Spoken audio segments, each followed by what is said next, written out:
So this is supposedly the send-off of a long-running franchise, that being the Mission Impossible franchise.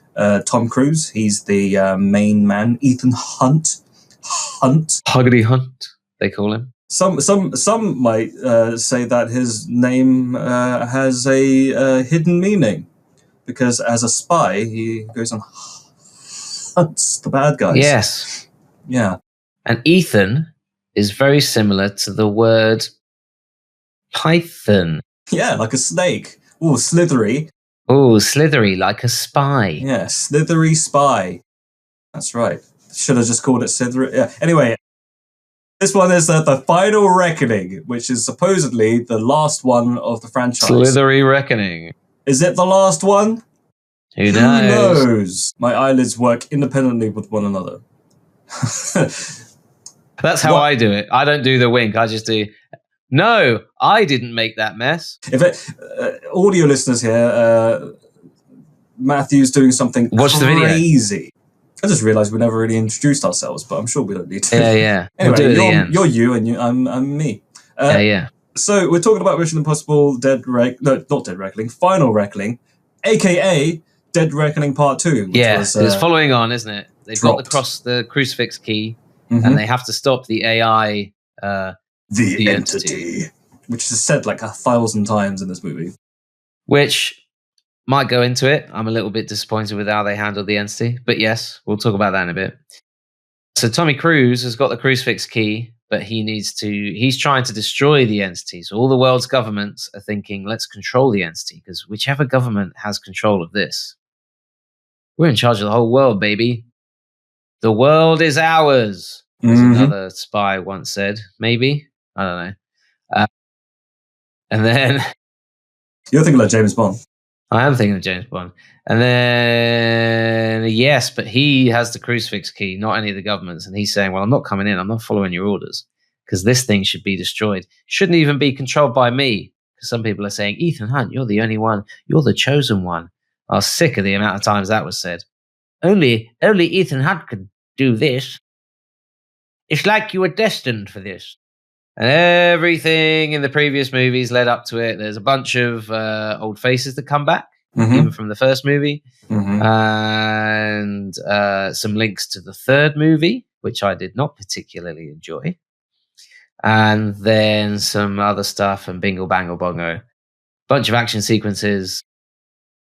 That's pretty much the recap. That's all you need to know. It's one of those where don't examine the plot too closely. No. Otherwise it gets silly. The problem that I had with this movie was that everyone's going in to watch this movie because they know it's an action movie and they want to see the crazy stunts that Tom Cruise pulls, because that's the main draw for all these movies. Tom Cruise does his own stunts. He's hanging all on the the marketing's plane. built around the big tower, getting onto the plane. What was the other one? The motorbike. Yeah. He's fishing with a very long pole. He caught his own fish. Oh. He's an actor. And then he's like on the side of the screen just eating his popcorn saying, that's real. That is real. Have you seen that clip of him eating popcorn? I don't think he's actually eating popcorn. I don't think he's eating. Because you see the popcorn fall out of his hands. He picks like a handful up and then just the next step will be him like a bird. Turns out that wasn't actually Tom Cruise. It was just a pigeon with a Tom Cruise in a suit. Yeah. So, this movie is marketed to be this like great action movie. However, I feel like it was kind of a little bit lacking in the action, and there was a lot of exposition. Boy, was there, yeah. The first hour was all...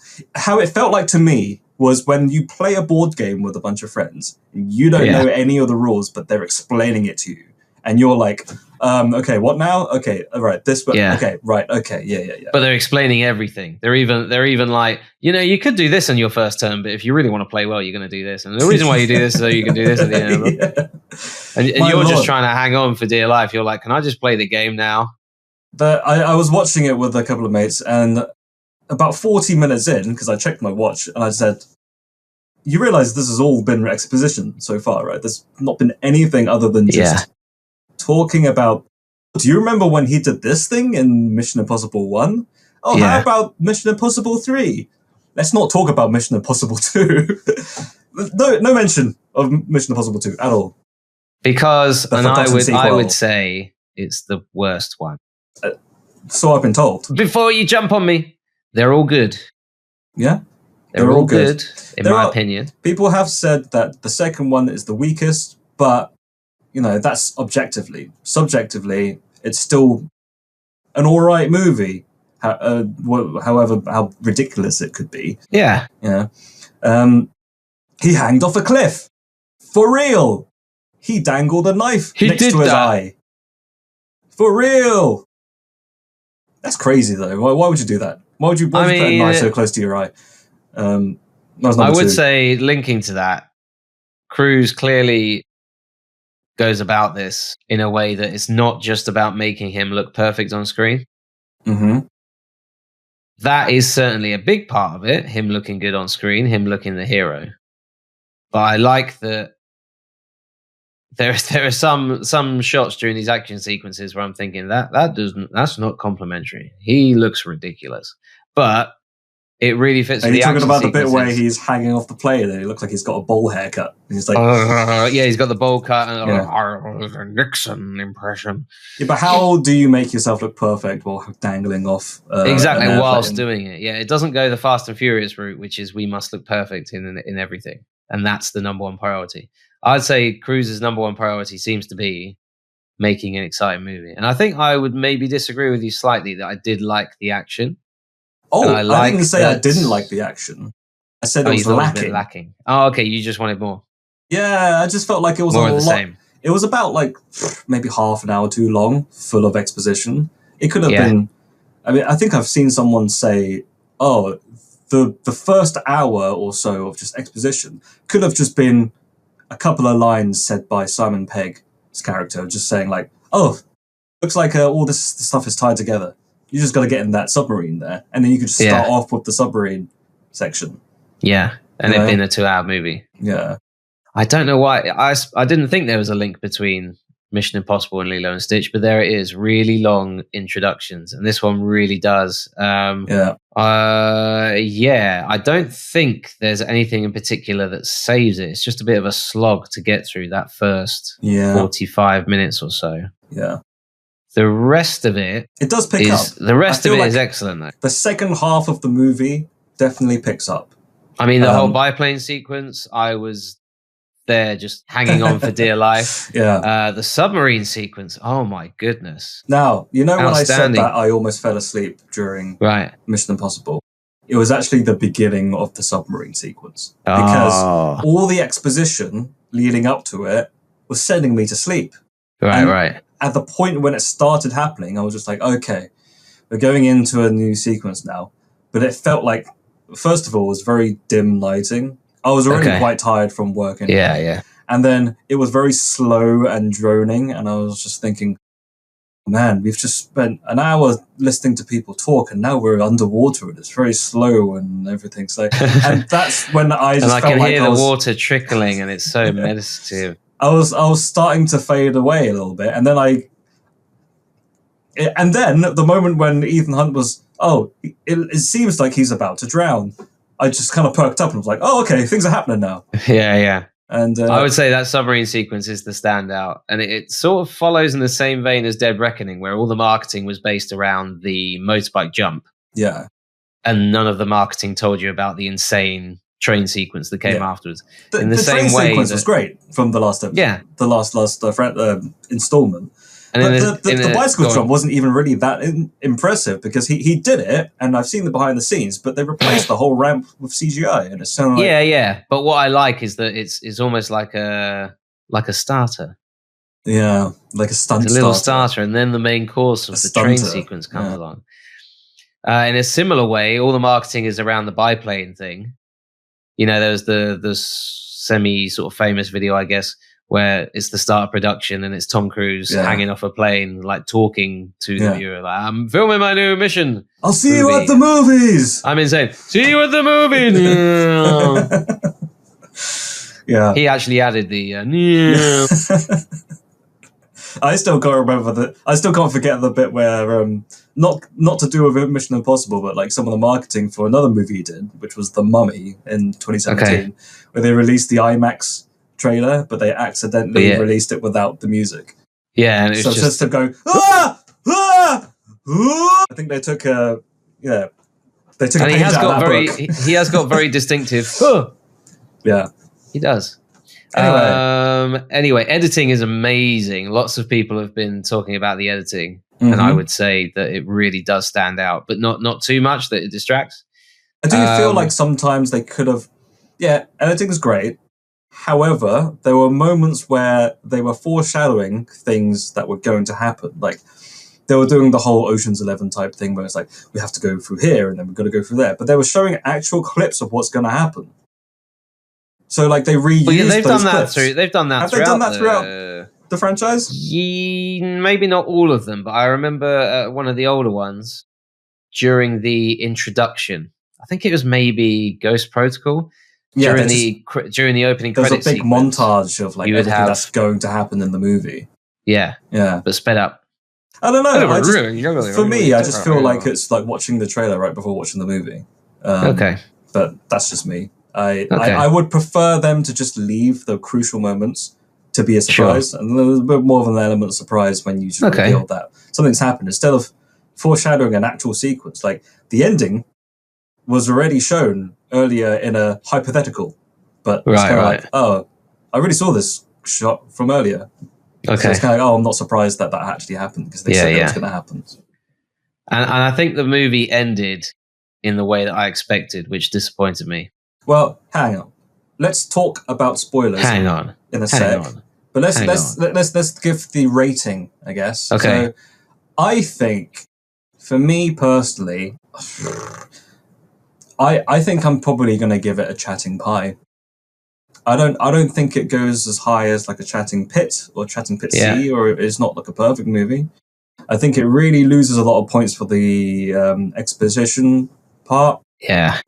That was one bit that really made me laugh. But I'll talk about it in spoilers.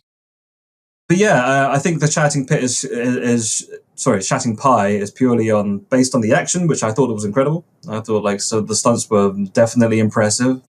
Yeah. Like you said, the editing and the performances still pretty good. Some of the characters were a little rough around the edges, I felt. Okay. I'm not sure about you. But yeah, that's a little underdeveloped. I'm not sure where Ethan Hunt gets all these romance plots from. Yeah. When there was a moment where they happen? There's a flashback and he speed runs through all the different romances that he has, and I'm just kind of like, oh, okay. So does that mean this new one is also a love interest? I don't think she is, but she's kind of lumped in there with the rest of them. It's weird that she's treated as such. Yeah, see, for me, one of the reasons why I really liked the third Mission Impossible movie, one of many reasons, because I love that one, is that it number 3 brings him into new territory because he's got this person that he's going to marry. Mm-hmm.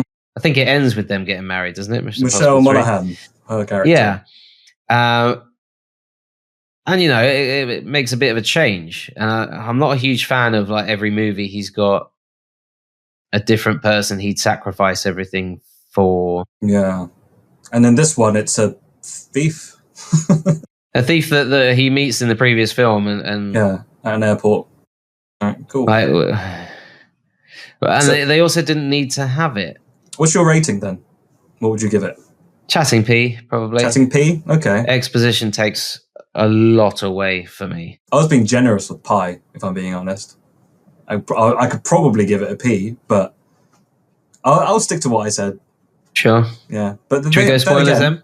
Then again, I fell asleep and you didn't. So what does that say? Hey, these ratings don't matter. It's just what it is. Yeah, spoilers. So, I found the death scene of the main villain quite funny. Yes, I think intentionally so. Yeah. Because what does he say? He goes "Oh, I'm the only one with the parachute. Yeah. Good luck." Whack. His whole head just caves in.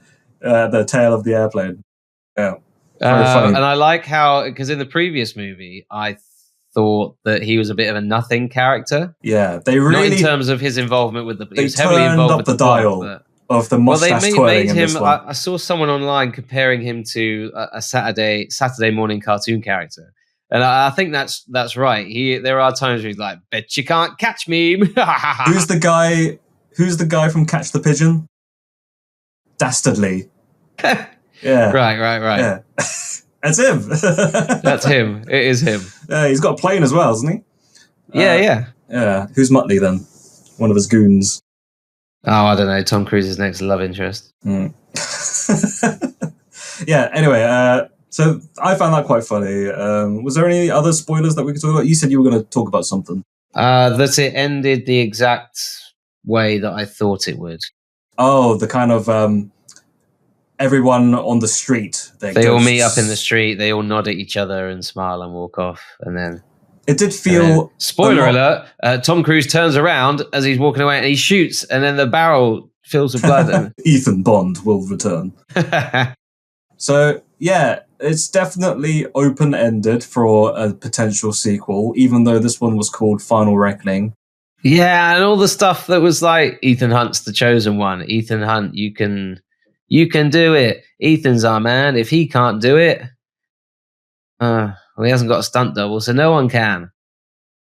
I mean, I can't imagine him being able to do any more at his age, because I was surprised to find out he was 62 and still doing stunts.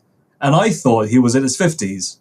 And time has gone by way quickly, because I remember realizing his age during Fallout, which arguably is my favorite installment of the Mission Impossible franchise. I thought Fallout was a cracking... I very much enjoy Fallout. Fallout was great.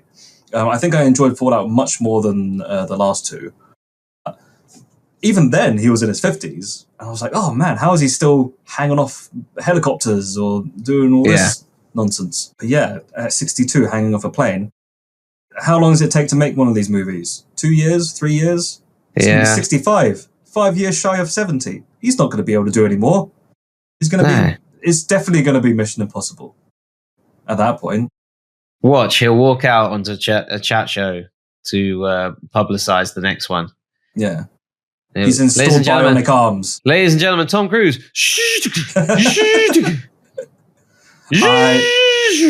I have just signed a contract for 20 more Mission Impossible movies. Insert tape. Insert tape over. Yeah. Was there anything else that we could talk about in terms of Mission Impossible spoilers? Nothing that. Oh yeah, the ending. Not the ending, but the climax of the movie, where the whole plane's going down. Even though they said that there was he was the only one who had a parachute, there was also another parachute on the plane. So it didn't really make any sense, because I was under the impression that he was going to fall to his death because he doesn't have a parachute. Turns out he does, and then the parachute burns, and then he's out of another parachute. And then the bit where they have to capture the entity within one split second. Yes. And they were all dressed up in Indiana Jones clothing, and I was like, this is Raiders of the Lost Ark, right? Yeah.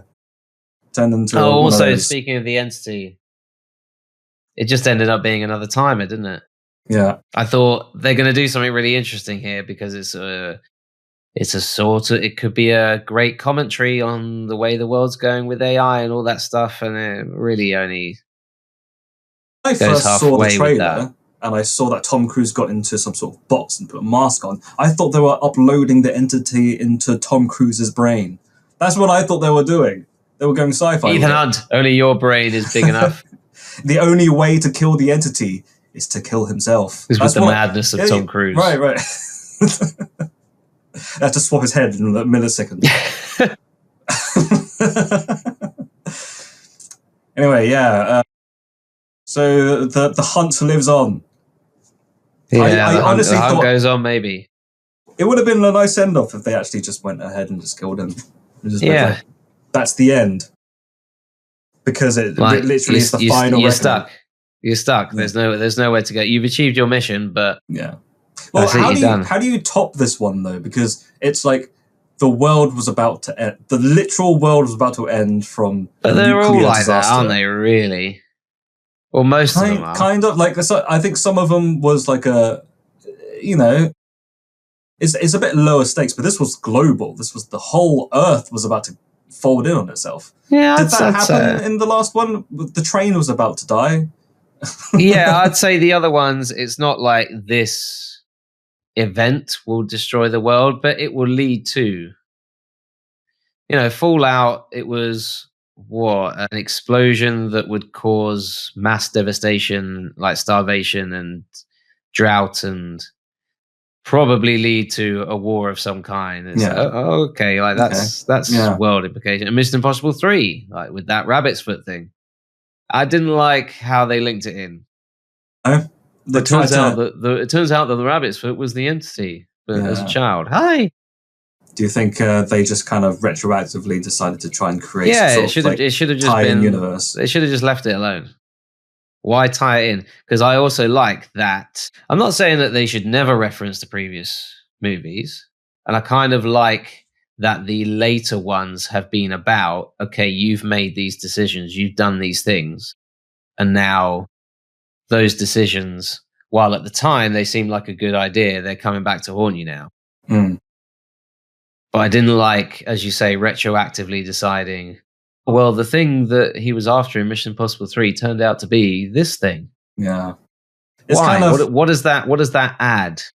I think what does that add to them? That's a bit like when people say Michael Madsen and John Travolta in the Quentin Tarantino universe, they're brothers. Okay. Yeah. What does that add? I don't watch Pulp Fiction going like, oh, Michael Madsen's brother, better watch out. What was the latest? Once Upon a Time in Hollywood. Did you know that Rick Dalton was the father of Jackie Brown? I don't know.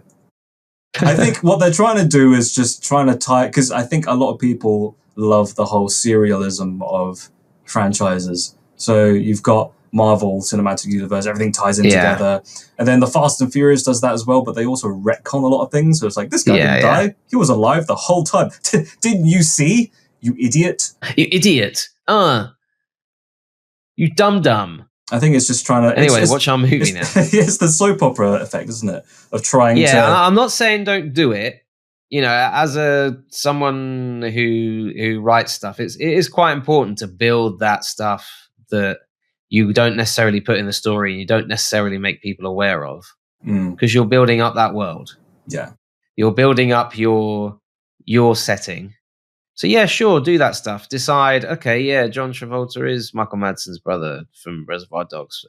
Fine, throw that in there. But it's when people talk about it as if it adds something to the movie or adds something to the story.